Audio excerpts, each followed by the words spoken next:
right, so years ago, back in the summer of love, when I was just a mere child, as we all were. So at that time, my favorite magazine was called Monster Magazine. In the back of Monster Magazine, you could buy X-ray specs. You could buy, rubber dog do, stuff like good stuff.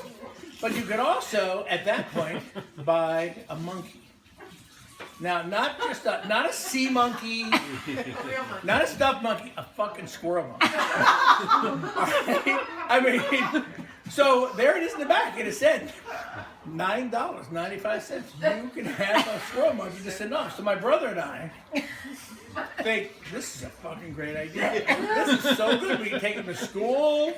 Everyone will love us because we have a monkey. Yeah, exactly. Didn't even my leg. So we know that if we ask in advance, there is but one answer from any parent when you ask anything like this. So, but we also know that anything we drag home that's kind of moth-eaten and half dead, they will love it back to health and they will then adopt it. So we decide. That's pretty close. So then they decide. All right, so. We decided we will send off for the monkey, and we will not tell them. But when he arrives, they will love him, right? Because he's there, so they have to. So we put $9.95, not $10. No. It asked for $9.95. We sent $9.95. We actually taped the coins to a little index card, and we sent off this thing. And wait, his name will be Pepe. We have lots of arts and crafts supplies now. There's lots of crepe paper and stuff. So we make a little bellhop hat and we make a little cape that is going to be Pepe's when he arrives. Because we want him to immediately feel at home, so he's dressed for the occasion. So we await. No, his brother's not. This was a straight brother. So anyway, so we wait for this monkey, and so we send off the monkey. Weeks go by, and one day this is back in the '60s. Women had round robin bridge tournaments in the basement, and all the women would come with huge beehives. Everyone wore champagne. That was a color. They wore champagne colors, and all the living rooms were beige, and lots of fabulous, very sprayed hair. And so all the women were coming over for the downstairs bridge room in the rec room. And so they all went down with their bridge mix and their Jello molds, and they were down there waiting. And there's a knock at the door. My brother and I, because it's bridge day, we are in plaid sports coats, red bow ties, and our hair is slicked down within an inch of his life. And we know that the cardinal rule in our house is you never, ever embarrass your mother in front of the bridge club. Never. It's just the worst thing you could do. So we're stiff as boards. We're not doing nothing. We're just hoping this day passes. And there's a knock at the door. And it's the postman. He's got like a shoebox-sized box. And on the front of the shoebox is a little metal grill with a little monkey's mouth going. So my mother goes, what the hell is that thing? He goes, it's for the boys. I don't care what they've ordered. Take that goddamn thing back. It's not coming to my house. Take the goddamn thing back where it came from. Get it out of here right now. And the postman says, if I take him back, he will die. All right, so now we are about to have a full-scale meltdown in front of the bridge club because she's killing our friend Pepe. Oh my God, he just arrived. He's killing him. So she said, oh, for God's sakes. All right, put the monkey in the kitchen. Your father's at the hardware store.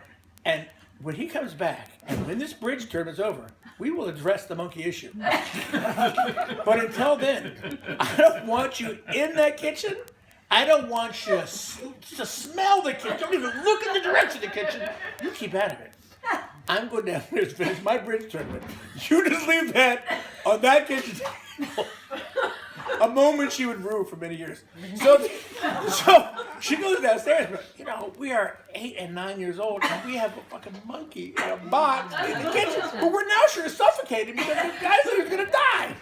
So we take off our leather penny loafers, and if we walk in those, she'll hear us. So we creep around, avoiding the floorboards that we know creep because we know them all. We're at 9. Got into the kitchen. Now We need to get him out of there without being culpable is the difficulty. So we see a frayed little corner, and we think, oh, well, what we'll do is we'll help that corner, and it will look like Pepe clawed his way to freedom at last. So we start taking a steak knife, we start, kind of messing with it a little bit. We're kind of afraid, trying to get it going. Finally, we just give up all pretense. We just start hacking at the box, right? Now the monkey's going, inside.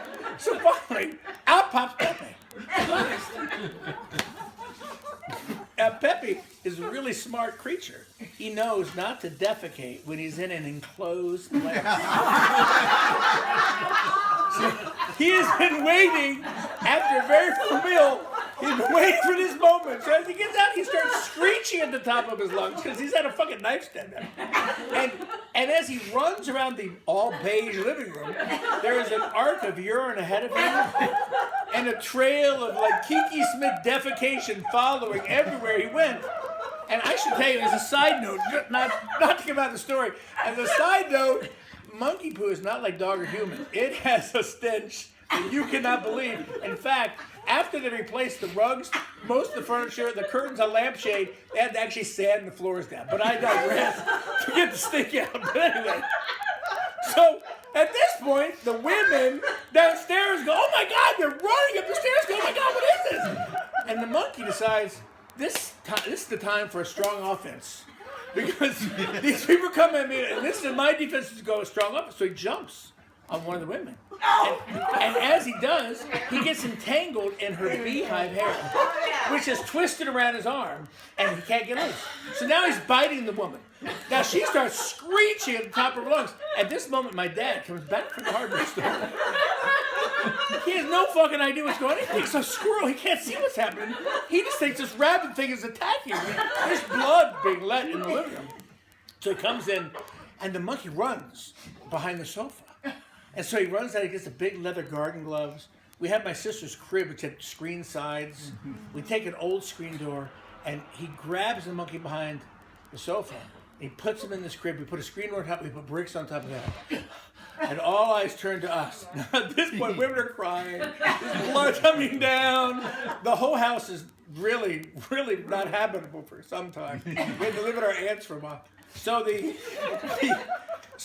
But my aunt's visiting from Florida. She goes, the kids. Look at the monkey. Look how cute he is. And the boys were stabbing him, and they had shipped in a little box, and of course he was upset. I mean, look how nice he's been. I just want to pet him. I've never pet a monkey. But where an arm can go in, a monkey can now come out. And think he's in Monkey Auschwitz, he grabs the first thing in front of him, which is my aunt's pendulous breast, and bites as hard. He bites so hard, his head shakes. You ever seen him? So now she screeches at the fucking top of her lungs. The whole neighborhood doesn't know what's going on. She screams. She's trying to get him off. He's holding on for life. Finally, she swats him off. He runs behind the woods and behind the house. Weeks go by. We go out every day. We have bought Purina Monkey Chow. They sold Purina Monkey Chow at the pet store. That's how many people had monkeys back then. We have our Purina Monkey Chow. We have bananas. And we go into the woods. And we go to find him. Every day we call him. We know he knows his name because he's medicine. And we call Pepe. And we always assure just at his tail. We're always sure we just see him ducking around a corner. We're so positive that every time we look up at the crotch of a tree, there's his tail. I mean, we're always positive we're so close. And then one day, we find his desiccated little body at the foot of an oak tree. And we take his little body and we put it in the cap and cape that should have been his. Had life been kinder, and we put him back in the box. And we have a wagon. We put black crepe paper around the wagon. We borrow our parents' black clothes and roll up the sleeves. So we have this. All our friends join us in this very solemn procession up the street to our house. Right? We'd show our parents shame for killing our friend. My father's in the backyard with a shovel going to put the damn thing in the hole. When I go golfing, he doesn't care at all. We've made a paper mache tombstone. R.I.P.